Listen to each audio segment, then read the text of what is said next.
এই নাসিকাটার এত পাওয়ার,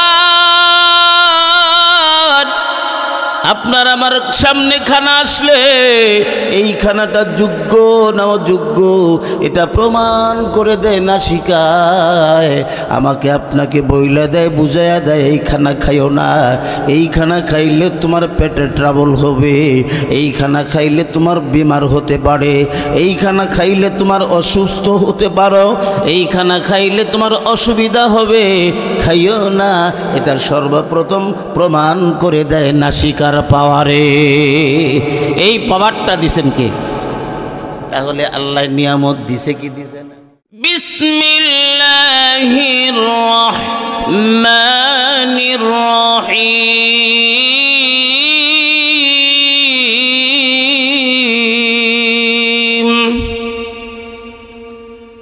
ওয়াকিমুস সালাতা ওয়া আতুস যাকাতা ওয়ারকাউ মা'আর রাকিঈন।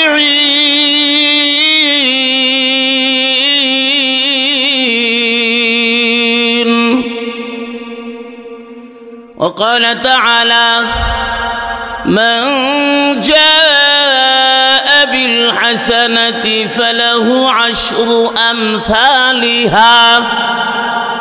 وقال تعالى ومن يتوكل على الله فهو حسبه. وقال تعالى في موضع آخر قال النبي صلى الله عليه وسلم مفتاح الجنة الصلاة. وقال النبي صلى الله عليه وسلم السخي حبيب الله ولو كان فاسقا. وقال النبي صلى الله عليه وسلم الصدقة ترد البلاء. وقال النبي صلى الله عليه وسلم من بنى لله مسجدا بنى الله له بيتا في الجنة أو كما قال النبي عليه الصلاة والسلام. وقال تعالى في شان حبيبه ومحبوبه ومعشوقه إن الله وملائكته يصلون على النبي يا أيها الذين آمنوا صلوا عليه وسلموا تسليما. আমরা দরুদ শরীফ পড়ব। কি পড়ব? দরুদ শরীফ পড়ব। দরুদ শরীফ আপনাদের বিভিন্ন রকমের ছোট বড় মেজো অনেক আমলের দরুদ হয়তো বা আপনার মুখস্থ আছে। দৈনন্দিন সকাল বিকাল ইশার পরে বিভিন্ন রকমের দরুদ শরীফ আমরা আমল করে থাকি। যে দরুদ পড়েন অসুবিধা নেই, তবে শ্রেষ্ঠ দরুদ, উত্তম দরুদ, বেহতর দরুদ, জাতীয় দরুদ, দরুদ ইব্রাহিম আলাইহিস সালাম। এই দরুদ শরীফ আমাদের সকলের মুখস্থ থাকার প্রয়োজন আছে না নাই? একটু আওয়াজ করে বলেন আছে না নাই? এই লাইটটা একটু ডিস্টার্ব করে, আমি আপনাদের সকলকে দেখতে পারতেছি না, শুধুমাত্র এই সামনের এই লাইটটার কারণে। তো যাই হোক, এটা সেটিংয়ের একটু সমস্যা হয়েছে। আল্লাহু আকবার। চলেন আমরা একটু দরুদ শরীফের আমল করি। যাদের শিখা আছে,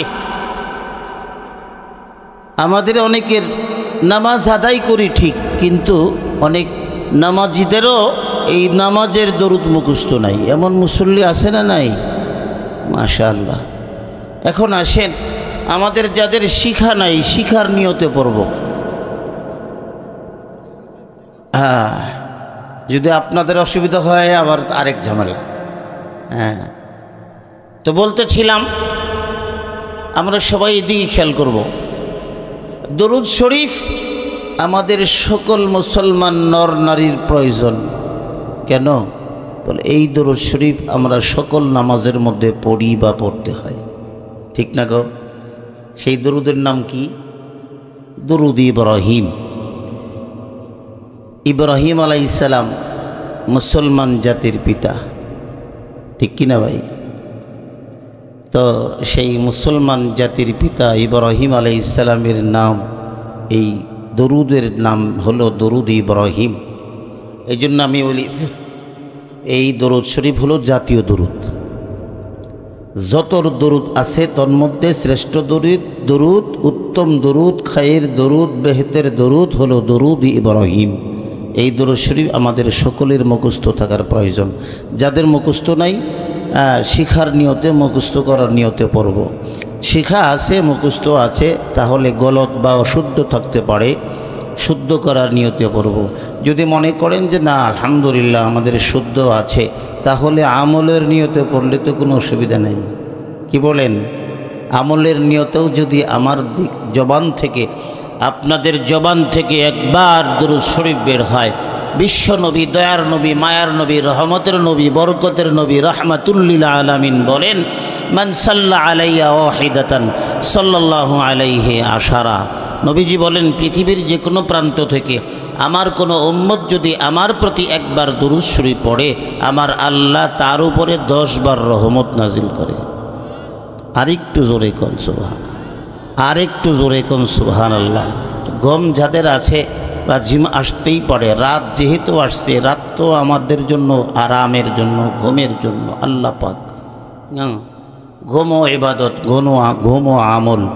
কাজেই সেই সময়টা, গুরুত্বপূর্ণ সময়টা আপনারা আরামের বিছানা ত্যাগ করে, চাষটল ত্যাগ করে, বিভিন্ন মোড় চাষটল খবরের শোনা ত্যাগ করে, সমস্ত কিছু পরিত্যাগ করে দিয়ে মহান আল্লাহ পাকের ডাকে সাড়া দিয়েছেন। এই মজমায় সাড়া দেওয়া মানে আল্লাহর ডাকেই সাড়া দেওয়া। কারণ এখানে কোরআন শরীফ থেকে তিলাওয়াত হয়, আর কোরআন শরীফ থেকে আলোচনা হচ্ছে, হাদিস শরীফ থেকে আলোচনা হচ্ছে। এসব আমাদের শোনার প্রয়োজন আছে না নাই?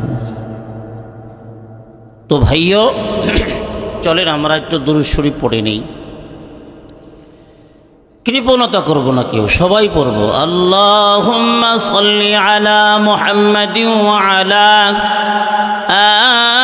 আলি মুহাম্মাদ। আল্লাহুম্মা সাল্লি আলা মুহাম্মাদিন ওয়া আলা আলি মুহাম্মাদ কামা সাল্লাইতা আলা ইব্রাহিম وعلى آل إبراهيم إنك حميد مجيد. اللهم بارك على محمد وعلى آل محمد كما باركت على إبراهيم وعلى آل إبراهيم إنك حميد مجيد. بسم الله الرحمن الرحيم.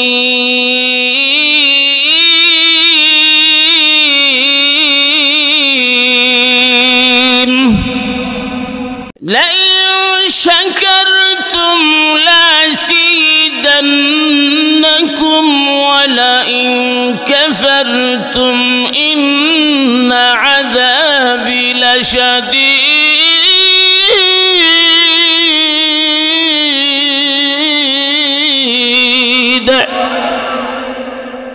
আল্লাহ পাক বলেন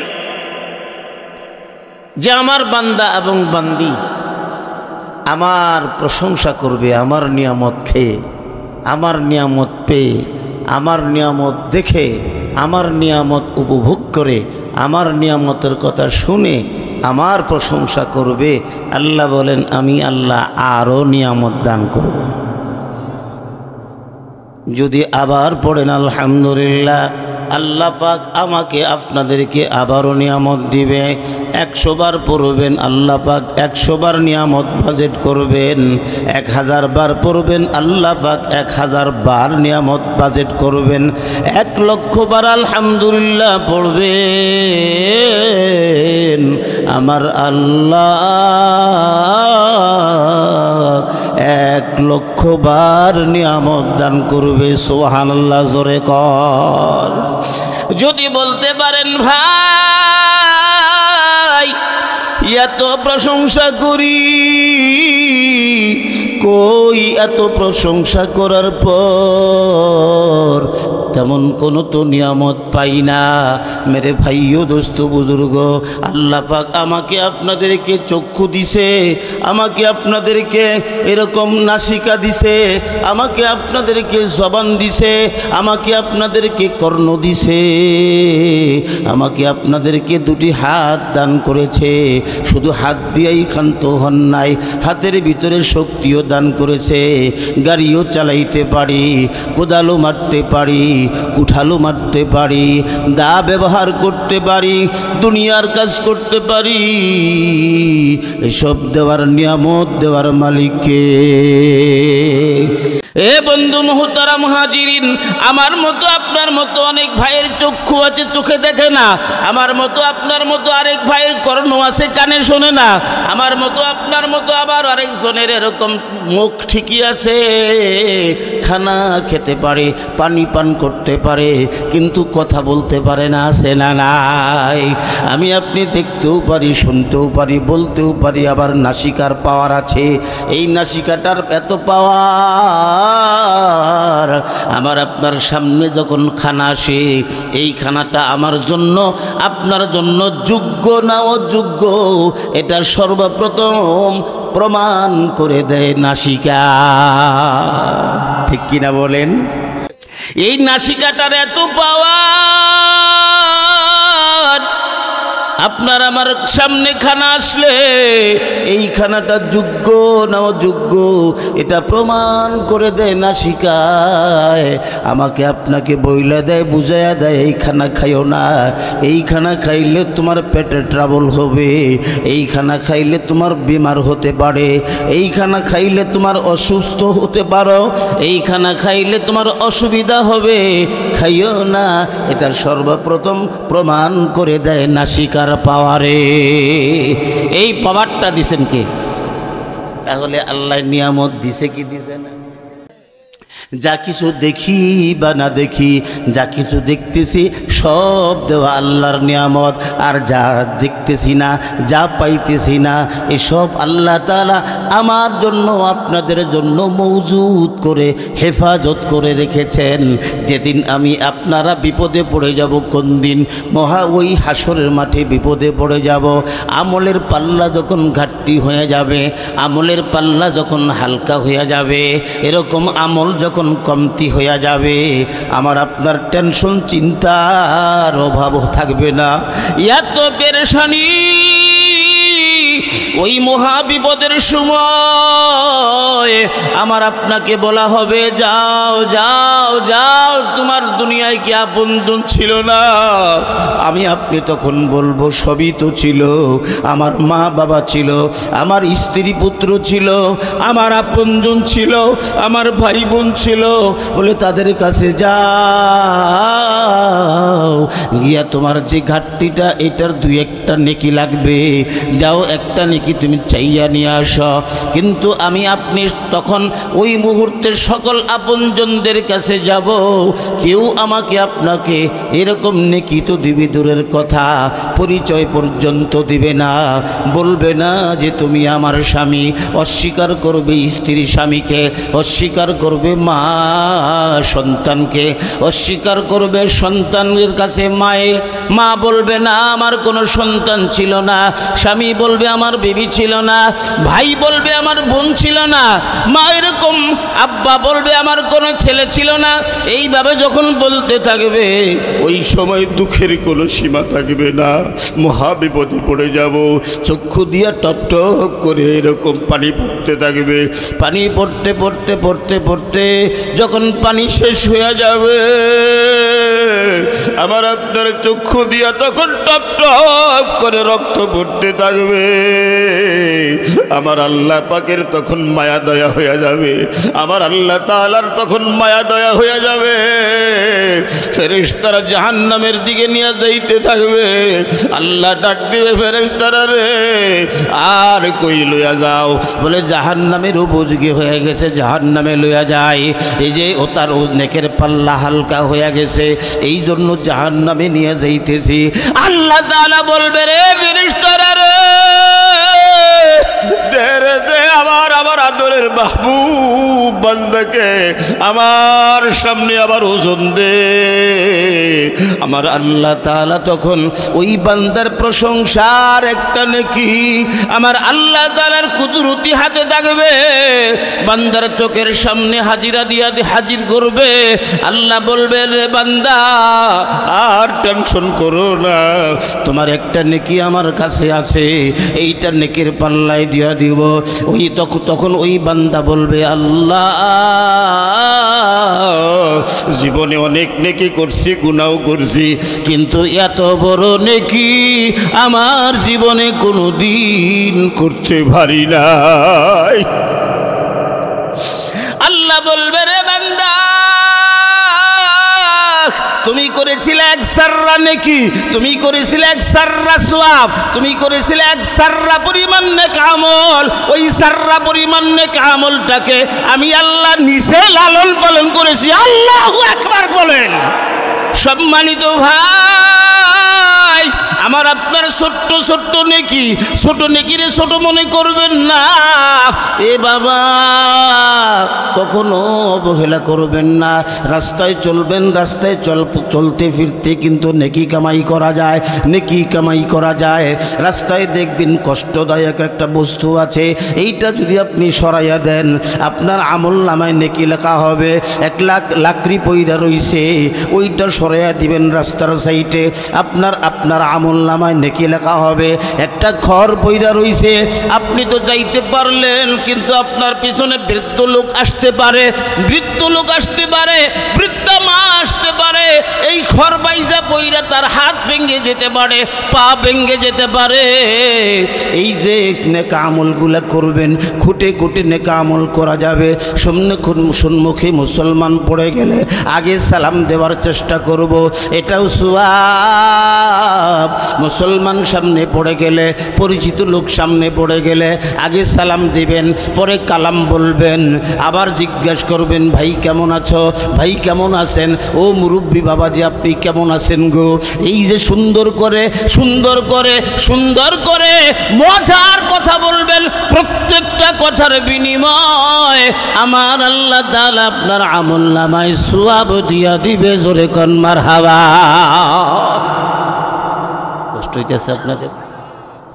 সম্মানিত বাবাজির আমার, ভালো করে খেয়াল করেন, তাহলে আমার আপনার ওই খুঁটি খুঁটে ছোট বড় সকল নেক আমলগুলো আমার আপনার জোগাড় করতে হবে। ঠিক কিনা বলেন? পরীক্ষার হলে ছাত্র যখন প্রবেশ করে তখন আগে চিন্তা ফিকির করে, প্রশ্নটা পুরাটাই পইরা নেয়, কোন প্রশ্নটার সহজ উত্তর সেইটা সুন্দর করে আগে লেখে। কারণ ছাত্র জানা আছে যে আমার কমতি হয়ে গেলে আমার হয়তো ফেল হবে, না হয় নাম্বার কম আসবে, পাস আসতে পারে, কিন্তু নিচু মানের পাস আসতে পারে। নিচু মানের পাস দিয়া কোনো কাজ হবে না, ভালো ফলাফল অর্জন করতে হবে। সম্মানিত ভাই, এই দুনিয়াটা হলো আমার আপনাদের জন্য পরীক্ষার সেন্টার। কিনা বলেন? এই জমানা, এই জগৎ থেকে, এই জমিন থেকে যদি ভালো পরীক্ষা দিয়া ভালো রেজাল্ট করা যায়, নেক আমলগুলো খুঁটে খুঁটে করা যায়, আপনার নেক আমলের পাল্লা যখন বাড়ি থাকবে, হাসরের মাঠে যখন আমার আপনার নেকের পাল্লায় দেওয়া হবে, তার নেকের পাল্লা ভারী হইয়া যাবে, নিচে যে চলে যাবে। ও মুহতারাম হাজিরিন, সুখের কোনো সীমা থাকবে না। জোরে জোরে কোন কথা ঠিক কিনা? লা ইলাহা ইল্লাল্লাহ।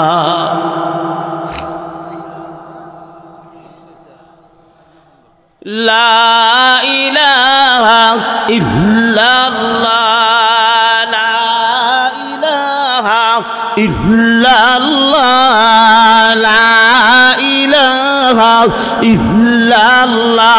জিকিরের তালে তালে জিকির করেন আর সামনের দিকে আসেন, কারণ যেহেতু পিছনে বসার লোক দিতে হবে। লা ইলাহা ইল্লাল্লাহ, লা ইলাহা ইল্লাল্লাহ, জোরে লা ইলাহা ইল্লাল্লাহ।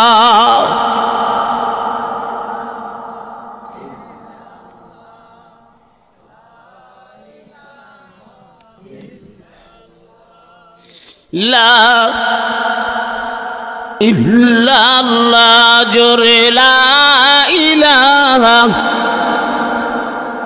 কোন লা ইলাহা ইল্লাল্লাহ, লা ইলাহা ইল্লাল্লাহ, লা ইলাহা ইল্লাল্লাহ, লা ইলাহা ইল্লাল্লাহ।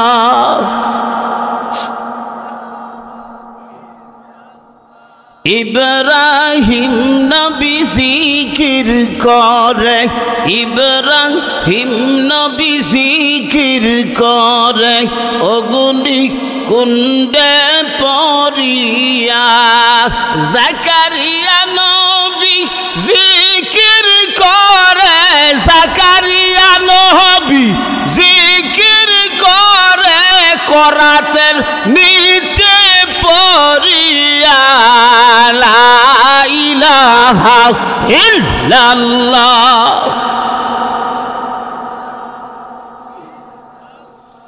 কলবে লা ইলাহা ইল্লাল্লাহ, লা ইলাহা ইল্লাল্লাহ, লা ইলাহা ইল্লাল্লাহু মুহাম্মাদুর রাসূলুল্লাহ। সবাই পড়েন না সাল্লাল্লাহু আলাইহি ওয়াসাল্লাম। সম্মানিত ভাই, আজকের মাহফিলটা হলো মসজিদের উদ্যোগে আয়োজিত, ঠিক কিনা বলেন? মসজিদ কি এই মহল্লারই না শুধু এলাকার সবারই? আপনারা কি সবাই এই মহল্লার না বাহির মহল্লার থেকেও আসছেন? যারা বাহির মহল্লা থেকে আসছেন আপনাদেরও কি মসজিদ আপনাদেরও না? বাংলাদেশের সবাইরই, পৃথিবীর সবাইরই। দেশের বাইরের থেকেও যদি কেউ আসে এই মসজিদে প্রবেশ করে নামাজ আদায় করে, বাধা আসেনি? এই জন্য সকল মুসলমানের প্রতিষ্ঠান হলো, ইবাদতের প্রতিষ্ঠান হলো এই মসজিদ, মাজিরা পুরাতন মসজিদ। সম্মানিত ভাই, আর আমরা সকলেই মুসলমান, মুসলমানের ইবাদতখানা হলো মসজিদ। মসজিদ হলো আল্লাহর ঘর। মসজিদ বলেন কার ঘর? মসজিদ হলো আল্লাহর তাআলার ঘর। মসজিদ আমাদের মুসলমানদের ইবাদতের প্রতিষ্ঠান। আপনাদের সবাই খারাপ লাগতেছে? খারাপ লাগতেছে? আর একটু হাতটা জাগান যে আমার খারাপ লাগতেছে, চলে যাব হুজুর আমি অসুস্থ। মাশাআল্লাহ, সবাই তো আপনারা সুস্থ। কিছুক্ষণ সময় থাকবেন? কে কে যাবেন, চলে যাবেন? একটু হাতটা জাগান। ও মুরব্বী বাবাজি বুঝতে পারেনি। মাশাআল্লাহ, সবাই আপনারা চালাক। সবাই থাকবেন তো কিছু সময়? কে কে থাকবো একটু হাতটা জাগাই। কে কে থাকবো একটু সবাই সোজা করেন হাতটা। আল্লাহ তুমি সবাইরে কবুল করে নাও, জোরে বলেন আমিন। এই হাতটা কাবার সাথে লাগছে, এই হাত মদিনার নবীজির রওজার সাথে লাগছে। হ্যাঁ, এই হাত দিয়ে রুকু সেজদা করেছি সেই নবীজির রওজার পার্শ্বে। জান্নাতের টুকরা, সেখানেও আলহামদুলিল্লাহ আপনাদের দোয়ার বরকতে আল্লাহ পাক 2 রাকাত নামাজ আদায় করার তৌফিক দিয়েছিলেন। মসজিদ মক্কা এবং মদিনায় অনেক জায়গায় সফর আল্লাহ পাক করাইছে, অনেক জায়গায় হাত লাগছে। সেই হাতগুলা দিয়ে ইশারা দিয়ে আপনাদের জন্য দোয়া করে গেলাম, আল্লাহ পাক যেন আপনাদের সবাইকে জান্নাতি মানুষ হিসাবে কবুল করেন। সবাই একটু জোরে বলেন আমিন। আল্লাহ তুমি সবাইকে কবুল করে নাও এবং সোনার মক্কা মদিনার মুসাফির বানাইও। সম্মানিত ভাই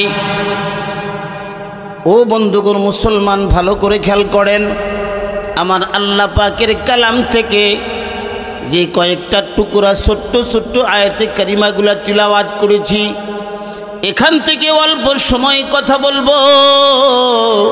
যেহেতু সময় কম, আমার পরেও অনেক বড় ওয়াইজিনে কারাম রয়েছেন। সম্মানিত ভাই, আমরা সকলেই মুসলমান, আর মুসলমানদের জন্য আমার আল্লাহ পাকের হুকুম হলো নামাজ কায়েম করা। কি কায়েম করা? নামাজ। এটা উর্দু ভাষা, উর্দু বা ফার্সি ভাষা। কোরআন শরীফে আছে সলাত। কোরআন শরীফে কি? সলাত। সৌদি আরবে মক্কা মদিনায় শুধু সলাত বোঝে, নামাজ ওরা বোঝে না। সম্মানিত ভাই, এই সলাত কায়েম আমাদের সকলেরই করতে হবে, ঠিক কিনা বলেন? আল্লাহ বলেন এই ব্যাপারে, আল্লাহ পাক কোরআনই বলেন, وَأَقِيمُوا الصَّلَاةَ وَآتُوا الزَّكَاةَ وَارْكَعُوا مَعَ الرَّاكِعِينَ।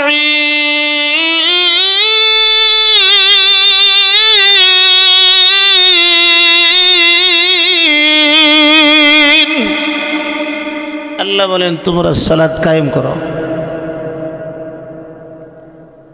আর যাকাত আদায় করো, রুকুকারীদের সাথে রুকু করো। আমরা তো ছোটকালে সালাত পড়তেই জানতাম না, নামাজ পড়তে জানতাম না। যখন নামাজিদের সাথে দাঁড়াইতাম, নামাজিরা কেমনে হাত উঠায়, নামাজিরা কেমনে এরকম হাত বাঁধে, নামাজিরা কেমনে রুকুতে যায়, নামাজিরা কেমনে সেজদায় যায়, নামাজিদেরকে দেখে দেখে আমরাও ট্রেনিং নিয়েছি। জোরে কোন কথা ঠিক কিনা? অনেক মুসলমান ভাই আছে, ওদেরও নামাজ পড়তে মন চায়, সালাত পড়তে মন চায়, মসজিদেও যাইতে মন চায়, কিন্তু আসতে চায় না। কেন? যে উনি তো যেরকম হাত উঠাইতেও পারে না, এটাও ওনার জানা নাই, বাঁধতেও জানা নাই, রুকুতে যাবে কেমনে এটাও জানা নাই। উনি এই ভয়ে মসজিদে আসতে চায় না। রে ভাই, এই ভয়ে জীবন ভর যদি তুমি না আসো, তুমি শিখতেও পারবা না, ঠিক কিনা? সম্মানিত ভাই, ছাত্র যদি ছাত্রর কাছে না যায়, ছাত্র হতে পারে না। ছাত্র যদি ক্লাসে না যায়, লেখাপড়াও হয় না। উস্তাদের কাছে না গেলেও ওই রকম শাগরিত হওয়া যায় না। বাবা যদি পীর সাহেবের কাছে মুরিদ না যায়, মুরিদ হতেও পারে না। উস্তাদরে যদি খেদমত করতে চায়, খেদমত করা লাগবে, এরপরে খাদেম হতে পারবে, নচেত খাদেম হওয়াও সম্ভব হবে না। এই জন্য ভাইও, যদি তুমি মসজিদের মুসল্লি হতে চাও, তাহলে মসজিদে মুসল্লিদের সাথে তোমাকেও আমাকেও নামাজের কাতারে দাঁড়াইতে হবে, ঠিক কিনা ভাই? হাসরের ময়দান যেদিন কায়েম হয়ে যাবে, হাসরের ময়দান যেদিন কায়েম হয়ে যাবে, ও বাবাজি, আমার আল্লাহ পাক নিজে বলবেন, আমার প্রতিবেশীরা কোথায়, আমার প্রতিবেশীরা কোথায়, আমার প্রতিবেশীরা কোথায়? বলা হবে, আল্লাহ তোমার আবার প্রতিবেশী কারা, তোমার প্রতিবেশী কারা, তোমার প্রতিবেশী কারা জানতে চাই। আল্লাহ বলবেন, যারা আমার ঘর মসজিদ বানাইছে, আমার ঘর মসজিদ আবাদ করেছে, ওরাই হলো আমার প্রতিবেশী। আমার প্রতিবেশীদেরকে ডাকো, আমি আল্লাহ আমার প্রতিবেশীদেরকে আগে আগে জান্নাতে দিয়া দিব। আল্লাহ পাকের প্রতিবেশী হওয়ার কি আমাদের আশা নাই? জোরে কোন আশা নাই? আল্লাহ পাক আমাকে আপনাদেরকে প্রতিবেশী কইয়া ডাকুক, প্রয়োজন আছে না নাই? ও মেরে ভাইও, আল্লাহর নবী রাহমাতুল লিল আলামিন বলেন, মান বানা লিল্লাহি মসজিদান বানাল্লাহু লাহু বাইতান ফিল জান্নাহ। আল্লাহর নবী বলেন, যারা আল্লাহর ঘর মসজিদ বানায় এবং আবাদ করে, মসজিদের সাথে যাতায়াত করে এবং আল্লাহর হুকুম মানে, নবীজির তরিকা অনুযায়ী চলে, ও বন্ধু, যারা আল্লাহর ঘর বানায় এবং আবাদ করে, এই ঘর বানাবার কারণে, এই ঘর আবাদ করার কারণে আল্লাহর নবী বলেন তার ঘর আল্লাহ জান্নাতে বানায়। জান্নাতের ভিতরে আমার আপনাদের জন্য ঘর হোক, কামরা হোক, স্পেশাল জায়গা হোক, বরের মতো এরকম বরের মতো মঞ্চ হোক, সুন্দর বাসর ঘর হোক, আমরা চাই কি চাই না?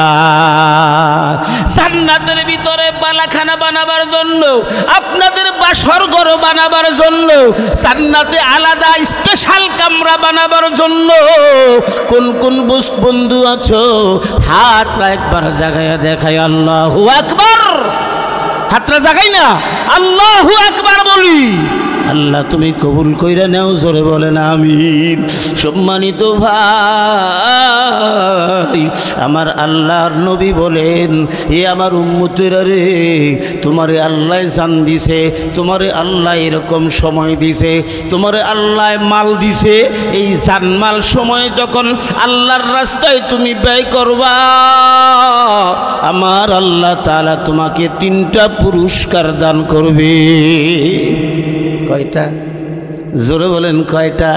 3টা পুরস্কার কি আল্লাহর দেওয়া? আপনাদের প্রয়োজন আছে না নাই?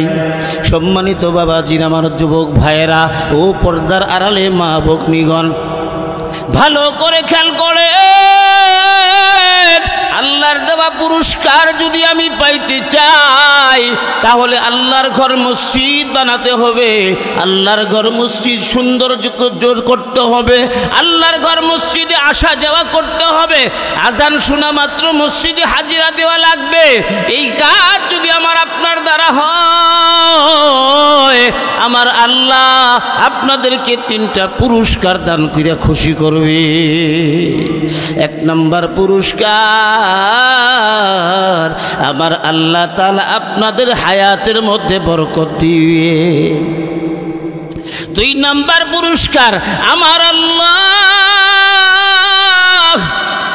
2 নম্বর পুরস্কার, আল্লাহ তাআলার আসমান থেকে গায়বী ইলম আপনার সিনায় ঢুকায়া দিবে। সুবহানাল্লাহ, জোরে কোন। 3 নম্বর পুরস্কার, আমার আল্লাহ